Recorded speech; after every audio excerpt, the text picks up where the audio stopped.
Have you ever wondered what life was like almost 1,000 years ago? What if we told you that in 1088, the very act of being a woman was often seen as carrying a kind of moral baggage, a secret weakness that men just did not have?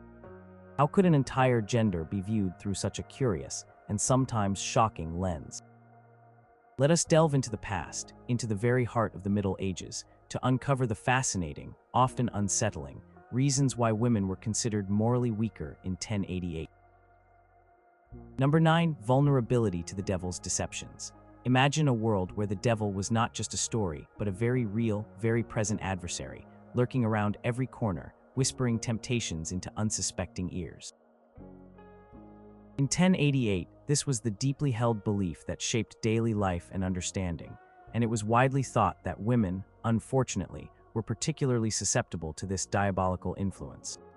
This belief was not merely a casual observation, it was a cornerstone of medieval theological thought, deeply rooted in the very first stories told about the beginning of humanity. The reasoning behind this perceived vulnerability was complex, drawing on various threads of medieval thought, from the inherent nature of women as understood at the time, to their perceived emotional and intellectual dispositions. One of the primary drivers of this belief was, of course, the story of Eve from the book of Genesis. The narrative paints Eve as the first to be tempted by the serpent, the devil in disguise, and the first to succumb. She then, in turn, tempts Adam. This sequence of events, in the eyes of medieval scholars and theologians, was not just an ancient historical account, but a foundational truth about the nature of women. Eve's initial deception by the serpent was seen as proof of a fundamental weakness in judgment or resolve, a predisposition to being led astray by cunning words and false promises. The first woman could be so easily deceived, then it logically followed, in the minds of many medieval thinkers, that all her female descendants inherited a degree of this susceptibility. It was not a punishment per se, but an inherent characteristic of their moral makeup. This legacy of Eve's fall meant that the devil, ever cunning and strategic, would naturally target women as easier prey in his ongoing battle for human souls. Sermons from the period, while not always recorded in extensive detail for 1088 itself, often echoed themes that were prevalent throughout the High Middle Ages. Preachers would caution their congregations about the devil's insidious methods, and a recurring motif was the special danger women faced. Why? Because women were perceived to be more prone to certain characteristics that the devil could exploit. Vanity, for instance, was frequently cited. Medieval moralists believed that women were more concerned with outward appearances, with dress, adornment, and beauty. This preoccupation, they argued, made women vulnerable to the sin of pride, a cardinal sin and one of the devil's favorite tools. A woman who spent too much time admiring herself, or who sought to allure others with her beauty, was seen as opening a doorway for demonic influence. Devil, it was thought, could use such earthly desires to distract women from their spiritual duties, leading them down a path of sin. Furthermore, the prevailing view of women as more emotional and less rational played a significant role in this perception of vulnerability. If reason was considered a man's domain, and emotion a woman's, then the devil would naturally exploit the more volatile and less stable aspect of human nature. An emotionally charged individual, it was believed, could be swayed more easily by passion, fear, or desire, rather than by cold, hard logic or steadfast faith. Devil, ever the master manipulator, could play on these emotional vulnerabilities, stirring up discontent, jealousy, anger, or despair, thereby weakening a woman's spiritual defenses and making her more susceptible to his temptations. A woman's tears, her quick changes in mood, her perceived irrationality, all these were seen as potential entry points for demonic suggestions. Consider the role of temptation in medieval Christian thought. Every person faced temptation, but the ease with which one succumbed was often attributed to an inherent moral fortitude, or lack thereof. For women, this fortitude was often questioned. Curiosity, too, was sometimes highlighted as a weakness, echoing Eve's curiosity about the forbidden fruit.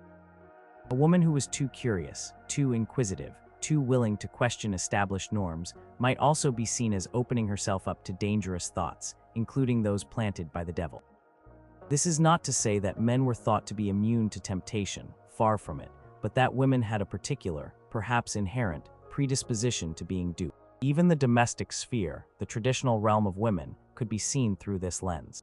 If a woman neglected her household duties, or if there was discord within the home, it could sometimes be attributed not just to laziness or poor management, but to the devil's influence, working through the weakest link in the household's spiritual chain. A wife who argued with her husband, or who was not sufficiently pious, might be seen as having succumbed to temptation, making her household vulnerable to spiritual decay.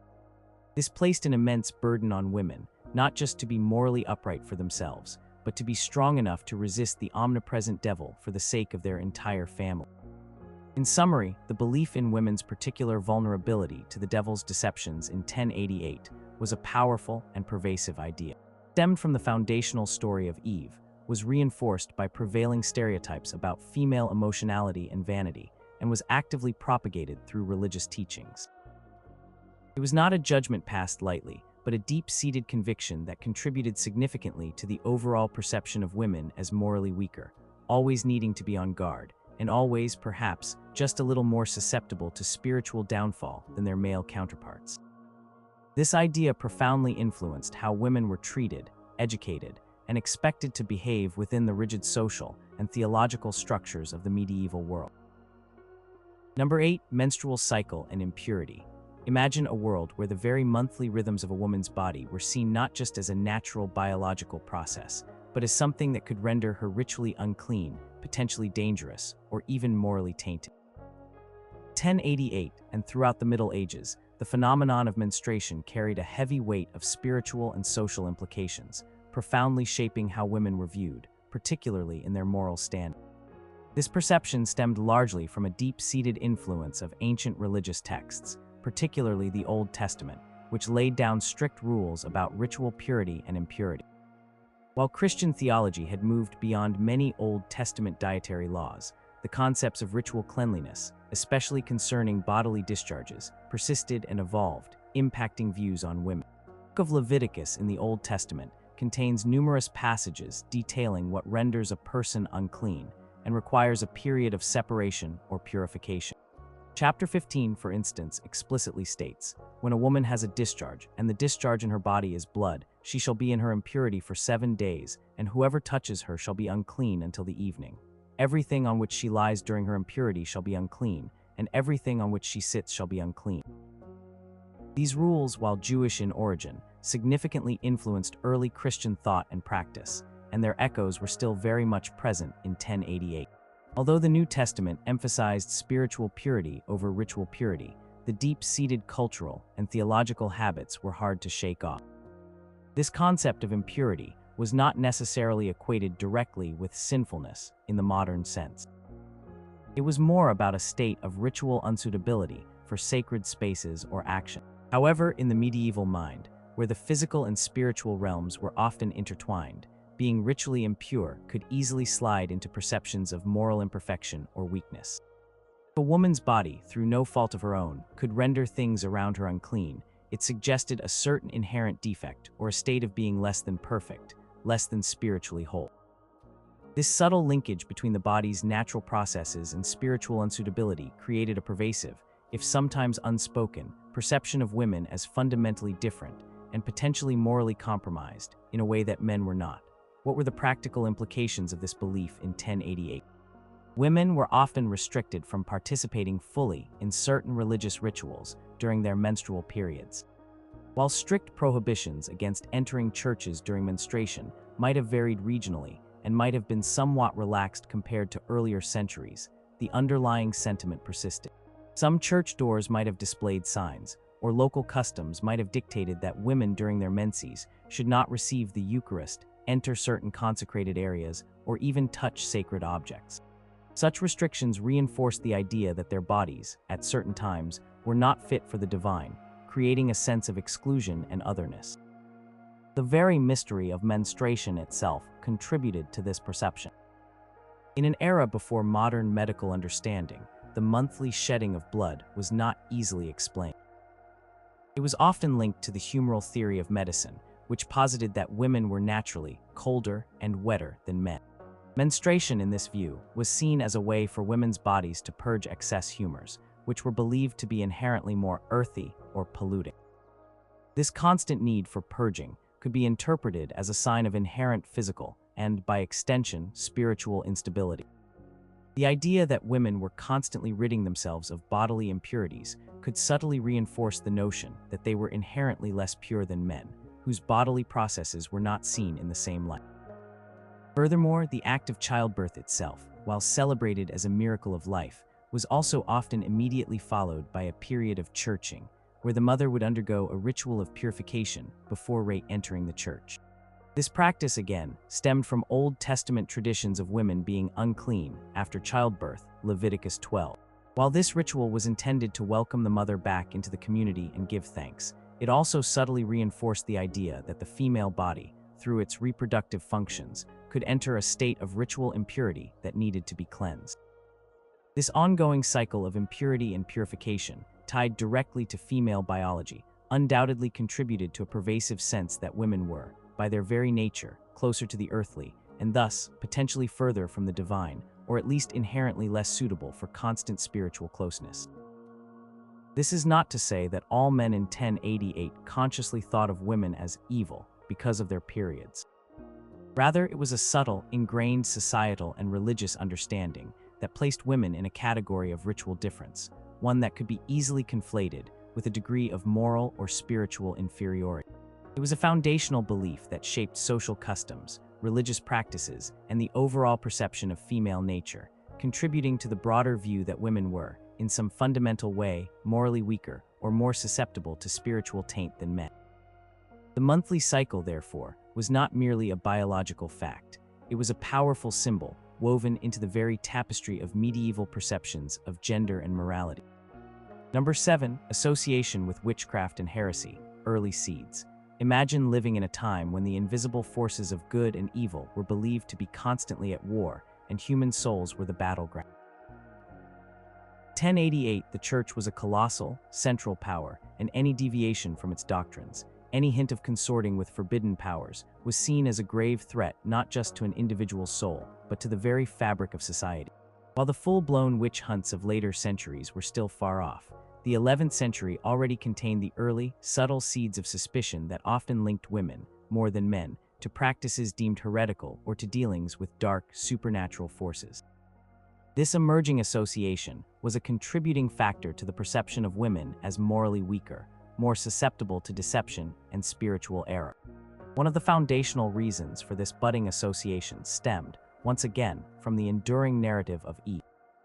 Eve, the first woman, was so easily deceived by the devil, then it stood to reason, in the medieval mind, that her female descendants might inherit a similar susceptibility to diabolical influence.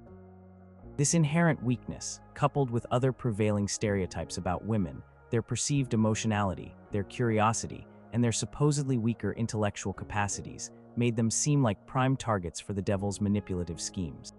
Devil, it was believed, would seek out the weakest link to sow discord and lead souls astray, and often, that weakest link was identified as the female. Consider the nature of heresy in the 11th century. While not as widespread or formally organized as later movements like the Cathars, pockets of dissenting beliefs existed. The Church was vigilant in stamping out anything that veered from orthodox doctrine.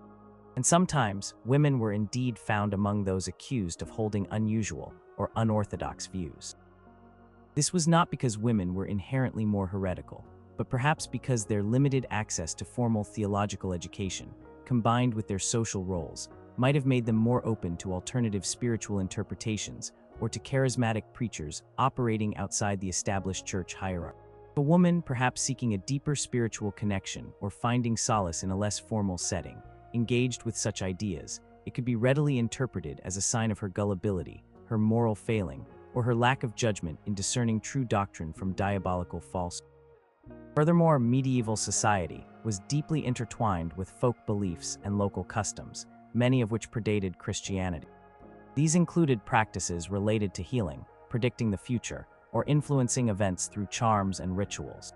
While some of these practices were benign and accepted as local traditions, others, particularly if they involved invoking spirits or using unusual ingredients, could be viewed with suspicion by the church, and who often engaged in these practices. Frequently, it was older women, traditional healers, or midwives, who held a specialized knowledge of herbs and local remedies. These women, often on the periphery of formal power structures, could easily become targets of suspicion. Their knowledge, which was useful and needed by the community, could also be reinterpreted as a dangerous form of magic or sorcery if things went wrong, or if they challenged the authority of the local priest. The term witchcraft as a formal legal accusation was not fully developed in 1088, but the underlying fear of individuals, especially women, using malevolent supernatural power was present. Canon Episcopi, an early medieval church document, addressed beliefs in nocturnal flights with pagan goddesses and shape-shifting. While it largely dismissed these beliefs as illusions, it nevertheless highlighted the existence of certain women who claimed to have such experiences or engage in such practices. This, combined with the general Christian belief in demons and their ability to influence humans, created fertile ground for later accusations. If a woman was seen to be particularly quarrelsome, or if misfortunes befell a community after a dispute with a particular woman, people might attribute it to her having some unholy power or having made a pact with unseen forces. This was not yet systematized persecution, but a general unease. Fear was often fueled by the idea that women, being more carnal and earthly in their nature, were more susceptible to the allure of the devil's promises of power or pleasure. It was thought that women's passions, their vanity, or even their desperation might make them more willing to abandon God for the fleeting gains offered by evil forces. A woman's perceived lack of rational judgment, her emotional volatility, and her supposed innate curiosity all contributed to the idea that she could be more easily seduced into pacts with the demonic or into practicing forbidden arts. So while the great witch hunts were centuries away, the groundwork was subtly being laid in 1088. Prevalent theological narratives, the cultural stereotypes about female nature, and the isolated instances of women being accused of unorthodox beliefs or practices all converged to create an environment where women were disproportionately associated with spiritual danger and deviation. This association, however nascent, undeniably contributed to the broader perception that women were fundamentally less morally robust, more prone to spiritual error, and therefore morally weaker than men. It was a dark shadow cast over their perceived spiritual integrity, making their journey through life even more perilous in the eyes of their contemporaries. Number 6. Social and legal subordination.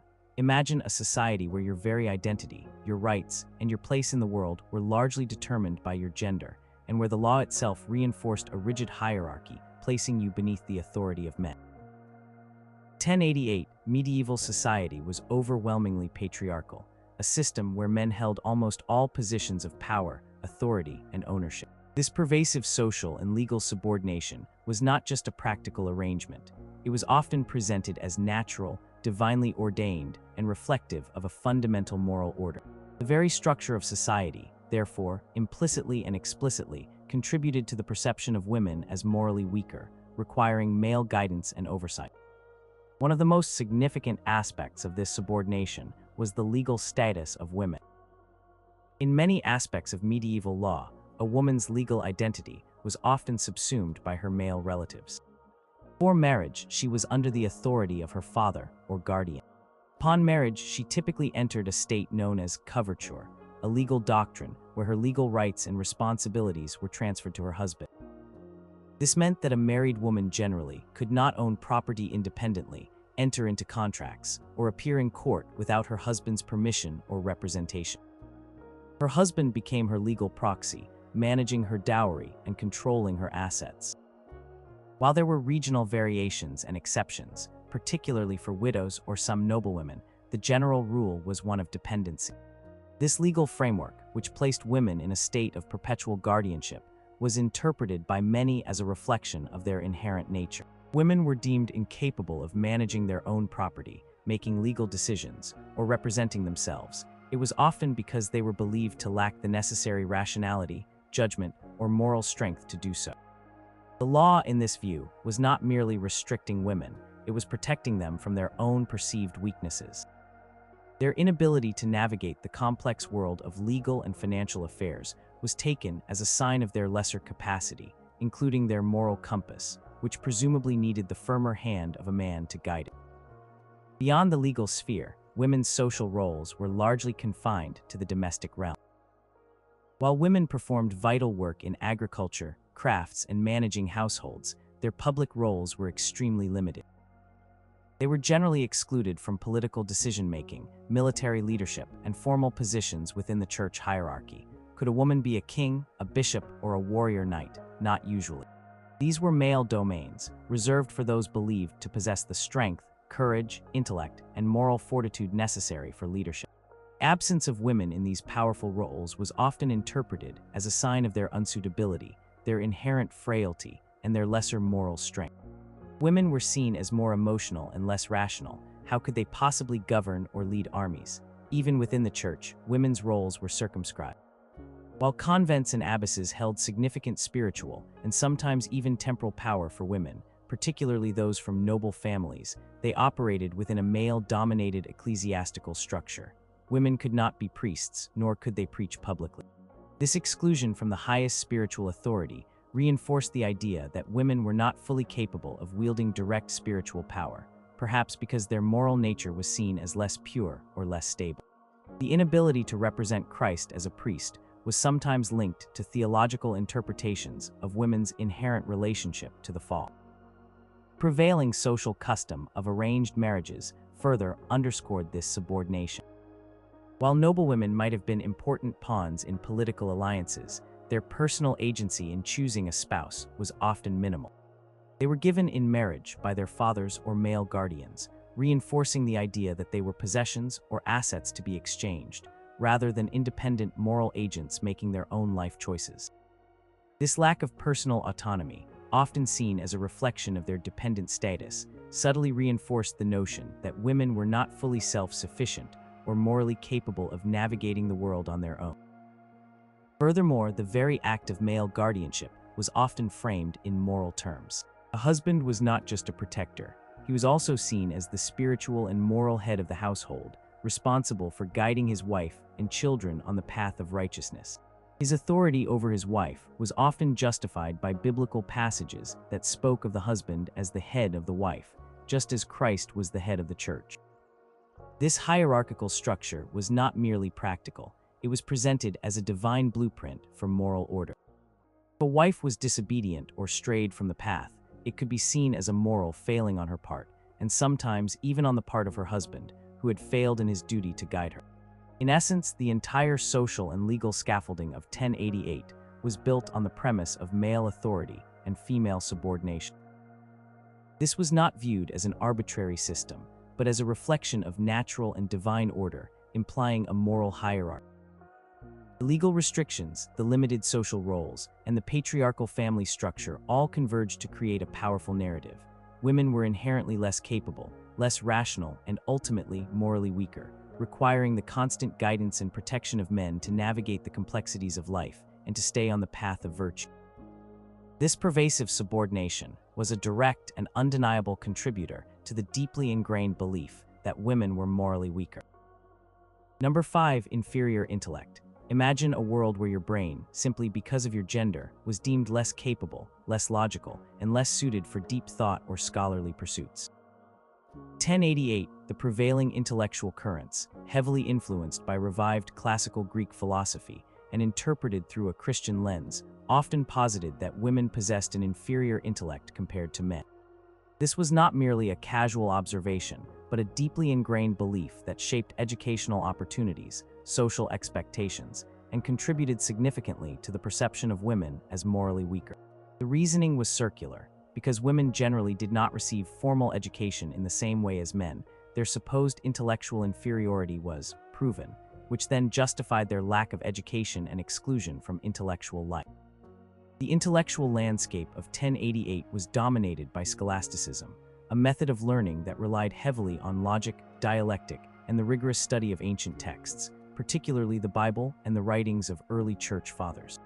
As Western Europe began to re-engage with Greek philosophy, particularly the works of Aristotle, his ideas on gender permeated medieval thought.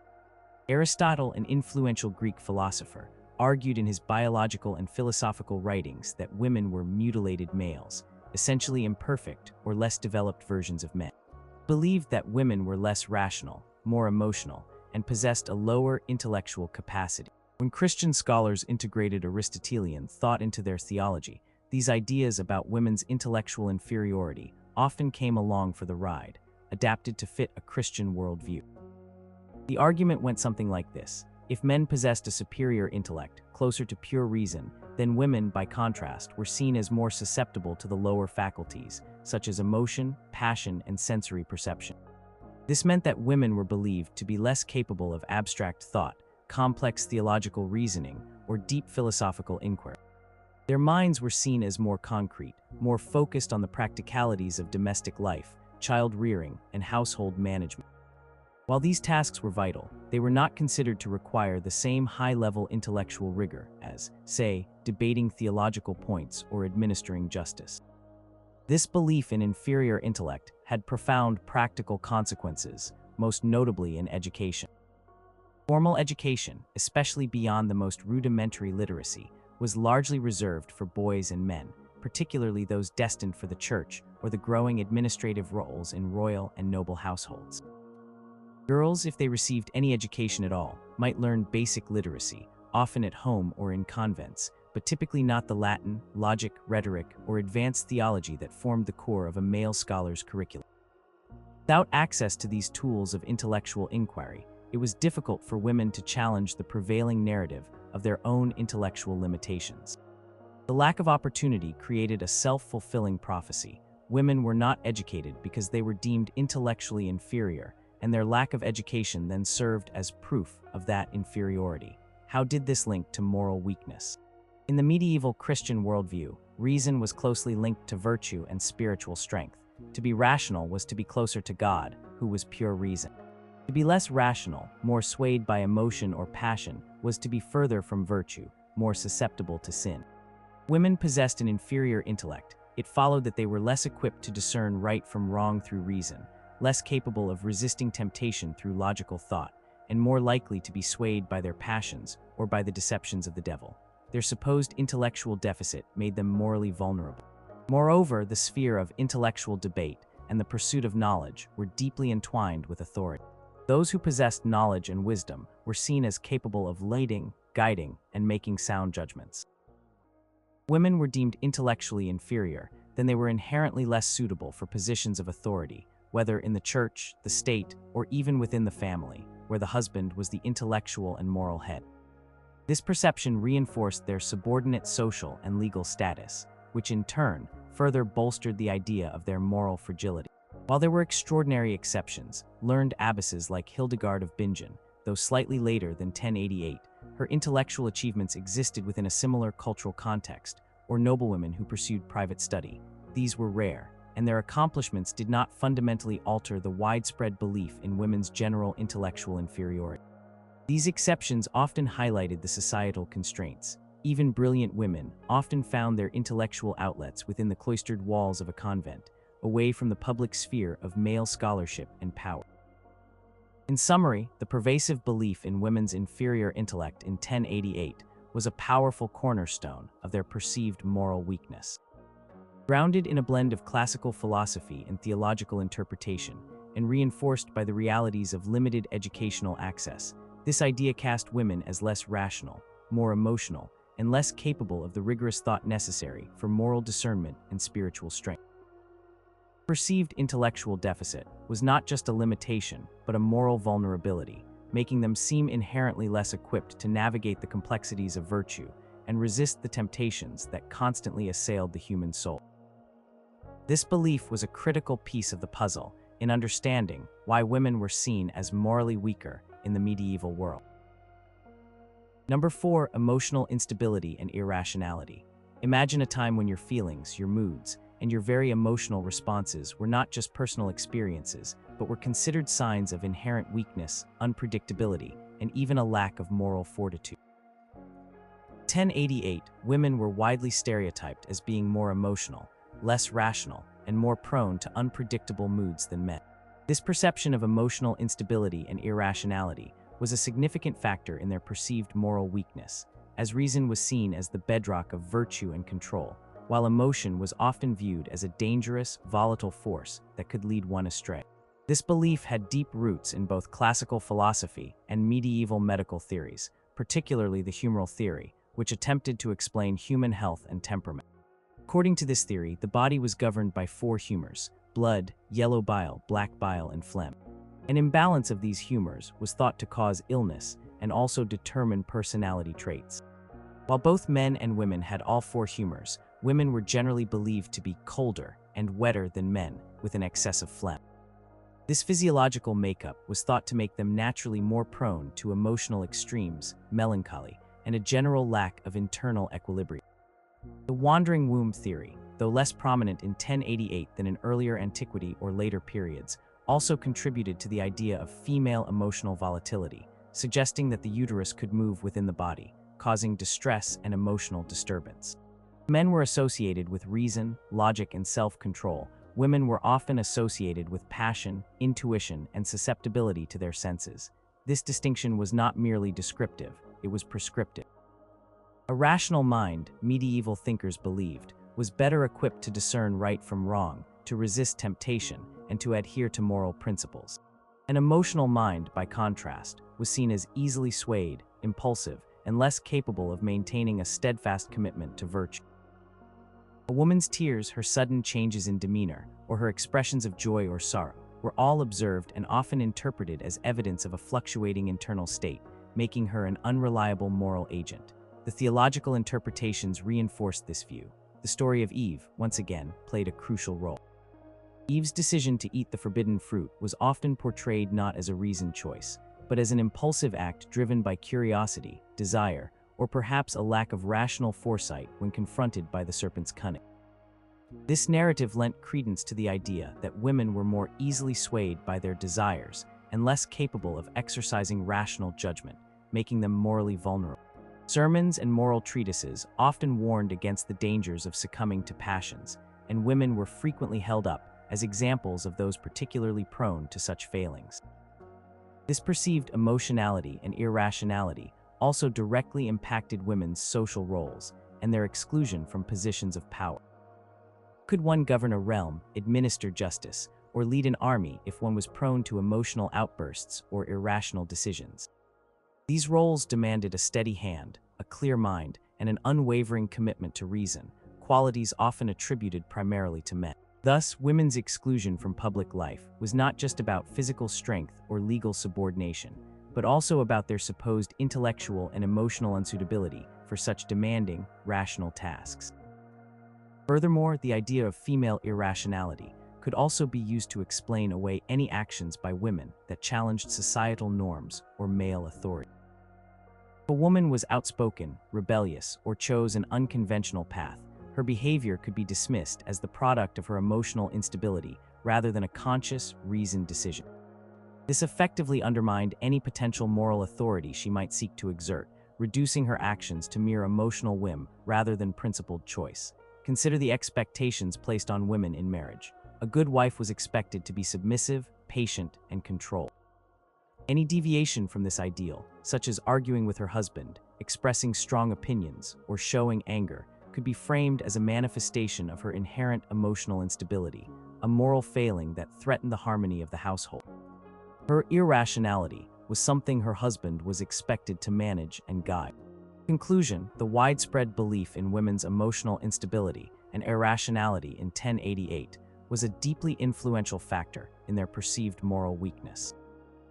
Rooted in both ancient medical theories and theological interpretations of human nature, this stereotype cast women as inherently less rational, more volatile, and more prone to being swayed by passion than by reason.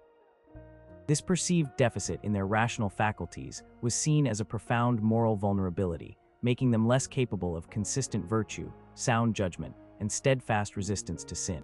This understanding colored every aspect of their lives, from their education and social roles to their relationships and their very spiritual standing in the eyes of medieval society. Number 3, physical weakness and frailty. Imagine a time when your very physical body, its perceived delicacy and proneness to illness, was not just a medical fact, but was interpreted as a sign of your moral and spiritual frailty. In 1088, women were widely seen as physically weaker, more delicate, and generally less robust than men. This prevailing view of female physical weakness and frailty contributed significantly to the perception of women as morally weaker, as a strong body was often equated with a strong spirit and a resilient will. This belief was deeply embedded in medieval medical understanding, particularly the humoral theory, which, as discussed before, categorized individuals based on their balance of bodily fluids. Men were generally considered hot and dry, making them robust, active, and strong. Women, on the other hand, were categorized as colder and wetter. This supposed physiological difference was believed to result in a physically weaker constitution, making women more prone to illness, less capable of strenuous labor, and generally more delicate. Their bodies were seen as naturally softer, less muscular, and more susceptible to the vagaries of the environment and internal imbalances. The implications of this physical difference were vast. Women were physically weaker. They were naturally seen as less capable of engaging in activities that required great strength or endurance, such as warfare, heavy manual labor, or long journeys. These were activities that often conferred status and demonstrated fortitude in medieval society. Their exclusion from these roles, while often practical, also reinforced the idea of their inherent lesser capacity. It was not just about physical strength, but about the spirit of resilience and endurance that these activities were believed to cultivate. A strong body was often seen as housing a strong will, capable of overcoming adversity and resisting temptation. Conversely, a weaker body could suggest a weaker will, more easily overcome by physical discomfort or moral challenges. Furthermore, the dangers and frequency of childbirth played a profound role in this perception of female frailty. Childbirth was a common and often fatal event for women in the Middle Ages. The extreme pain, the risk of death, and the subsequent period of recovery were all seen as tests of endurance. While this demonstrated immense physical courage, it was often interpreted through a theological lens, particularly through the narrative of Eve. Pain of childbirth was seen as a direct punishment for Eve's original sin, a divine decree that would forever mark women with suffering.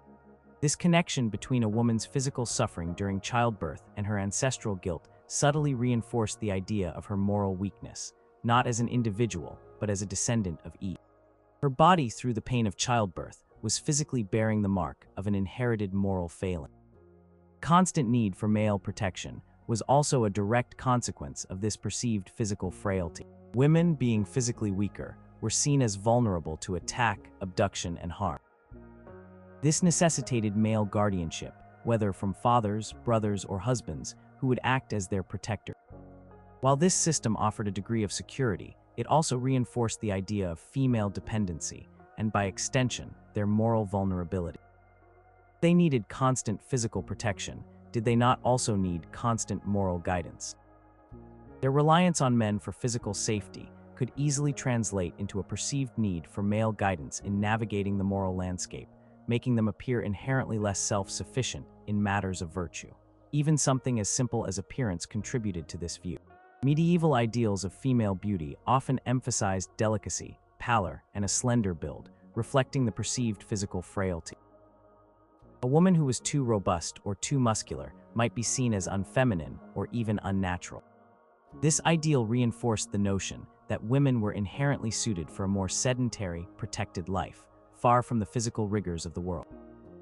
Their fragility was not something to be overcome, but accepted as their natural state, a state that carried with it implications of a certain lack of hardiness, both physical and moral. In conclusion, the widespread belief in women's physical weakness and frailty in 1088 was more than just a biological observation.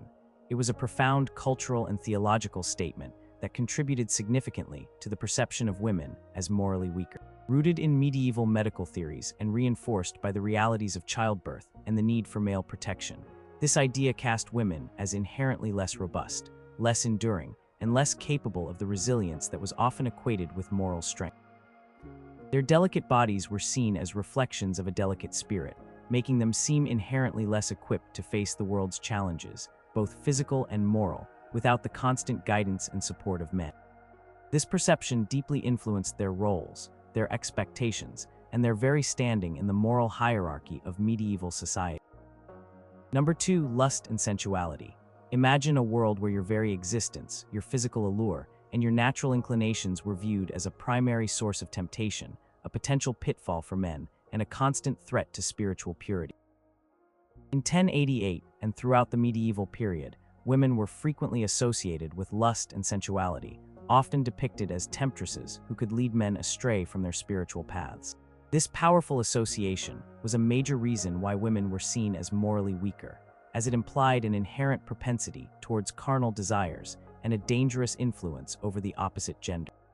This perception was deeply intertwined with Christian theology, particularly the pervasive understanding of original sin and the fall of man. Eve in the Genesis narrative was not only the first to be tempted by the serpent, but also the one who offered the forbidden fruit to Adam. This act in the medieval interpretation was often seen as Eve's temptation of Adam, a woman leading a man into sin through a lure or persuasion. Thus, women inherited the legacy of being the initial source of temptation, the gateway through which sin entered the world. This made them inherently suspicious in matters of sensuality. Church fathers, whose writings formed the bedrock of medieval theology, often expressed strong views on women's role in temptation. Tullian, an early Christian writer, famously addressed women, "You are the devil's gateway. You are the unsealer of that forbidden tree. You are the first deserter of the divine law. You are she who persuaded him whom the devil was not valiant enough to attack. You destroyed so easily God's image, man."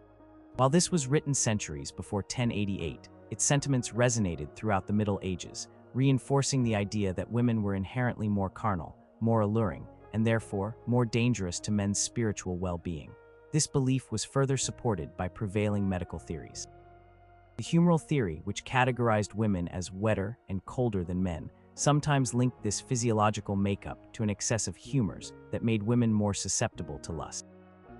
While men were also seen as capable of lust, women were often cast as the primary instigators of it in others, possessing a natural ability to stir up carnal desires in men. Their beauty, their movements, their very presence could be seen as a snare, diverting men from their spiritual duties and drawing them towards earthly pleasure. Consider the emphasis on celibacy and monastic life in medieval Christianity. For monks and priests who dedicated their lives to spiritual purity, women were often viewed as the ultimate distraction, the greatest obstacle to achieving spiritual perfection. Warnings against the dangers of female companionship, even innocent interaction, were common in monastic texts and sermons. The idea was that women, through their inherent sensuality, could easily lead men to break their vows of chastity and thus fall into mortal sin. This view, while primarily focused on the spiritual struggle of men, nonetheless painted women as fundamentally problematic for masculine spiritual aspirations, contributing to the idea of their moral weakness. The visual culture of the time also reinforced this association. Artistic depictions often showed Eve with flowing hair and a seductive gaze, emphasizing her role as a temptress. Medieval literature, too, sometimes portrayed women as either chaste virgins or seductive harlots, with little in between. This stark dichotomy left little room for women to be seen as complex moral agents. They were either pure and unattainable, or dangerous and morally compromised by their inherent sensuality. Moreover, moral treatises and sermons frequently warned against female vanity and adornment, not just as a sin of pride, but as a means to incite lust in others. A woman who dressed too elaborately, wore too much jewelry, or spent too much time on her appearance was not just being vain. She was seen as deliberately, or even inadvertently, using her physical attractiveness to tempt men. This made her morally culpable, as she was seen as actively contributing to the moral downfall of others. Her very physical presence, her capacity for beauty, was framed as a moral liability. This was a heavy burden for women to carry. They were not just responsible for their own moral actions, but were also, in a sense, held responsible for the temptations they might inadvertently present to men. Their natural human desires, their physical attractiveness, and their very gender were framed as potential sources of moral danger, both for themselves and for the men around them. This pervasive belief in women's inherent connection to lust and sensuality, and their role as temptresses, was a foundational reason why they were so widely perceived as morally weaker in 1088, constantly on the precipice of sin, and a potential stumbling block for male virtue. Number 1. Eve's original sin. Imagine a world where the very first story ever told about humanity's fall from grace carried a profound and lasting impact on the perception of half the population, a story that shaped not just theology but social structures, legal systems, and individual expectations for over 1,000 years. 1088, the narrative of Eve's original sin from the book of Genesis, was the single most powerful and foundational reason why women were seen as morally weaker. It was not just a biblical account. It was an explanation for the existence of sin, suffering, and death in the world, and Eve's prominent role in it cast a long shadow over all women. Let us recall the story. In the Garden of Eden, God commanded Adam and Eve not to eat from the tree of the knowledge of good and evil. The serpent, embodying evil and deceit, approached Eve and tempted her, questioning God's command. Eve, persuaded by the serpent's cunning words and the allure of wisdom, ate the forbidden fruit. She then, in turn, offered it to Adam, who also ate. As a consequence, both were expelled from paradise, and humanity was cursed with sin, toil, and mortality. In medieval Christian theology, Eve's actions were considered the primary catalyst for humanity's fall.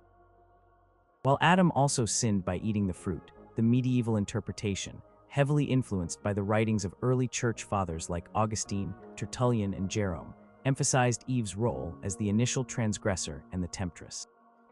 Augustine of Hippo, a towering figure whose theology dominated Western thought for centuries, argued that Eve was deceived by the serpent because she possessed less wisdom and rationality than Adam. Intellectual inferiority, or at least her lesser capacity for reason, made her more vulnerable to the devil's deceptions. Adam, on the other hand, was seen as sinning out of love or solidarity for Eve, rather than from being deceived himself. This subtle but crucial distinction placed the primary culpability squarely on Eve's shoulder. This narrative laid the groundwork for a pervasive understanding of women's inherent moral frailty. The first woman in paradise directly caused the fall of man, then it logically followed that all women inherited a propensity for moral weakness, a susceptibility to temptation, and a tendency to lead men astray. This was not merely a historical event. It was seen as a foundational truth about female nature itself, a kind of moral inheritance. Women were not just daughters of Eve. They embodied her legacy of sinfulness and temptation. The practical implications of this belief were immense. Pains of childbirth, as explicitly stated in Genesis, "I will greatly multiply your pain in childbearing. In pain you shall bring forth children," were seen as a direct, divine punishment for Eve's sin. This direct connection between female physical suffering and ancestral sin further cemented the idea of women's inherited moral weakness. It was a tangible, recurring reminder of their role in the fall. Furthermore, the Genesis account was used to justify the subordination of women to men. God's words to Eve after the fall, "Your desire shall be for your husband, and he shall rule over you," were interpreted as a divine decree, establishing a natural hierarchy where women were subordinate to men. This social and legal subordination was thus seen not as a mere human custom, but as a divinely ordained consequence of Eve's original transgression. Women were to be ruled by men. It was because their moral nature required male guidance and authority to keep them on the path of righteousness, given their inherent susceptibility to sin. Sermons in 1088 would have frequently referenced the story of Eve, using it as a cautionary tale and a theological explanation for the moral differences between the sexes. Women were reminded of their ancestral responsibility and the need to be especially vigilant against temptation, lest they repeat Eve's error and lead men to sin. The expectation was that women should be pious, modest, and obedient, precisely to counteract this inherited moral weakness. Any sign of female disobedience, assertiveness, or vanity could be readily interpreted as a manifestation of Eve's lingering influence. This was not a fleeting idea, but a deeply ingrained theological and cultural principle that permeated every aspect of medieval life. It was the lens through which women were understood, judged, and constrained. Perceived emotionality, their physical frailty, their limited intellectual opportunities, their social subordination, and their association with lust and even nascent witchcraft, all ultimately circled back to this foundational story. Eve's original sin was not just a narrative of the past. It was a living, breathing justification for the widespread belief that in 1088, women were fundamentally, inherently, and morally weaker than men.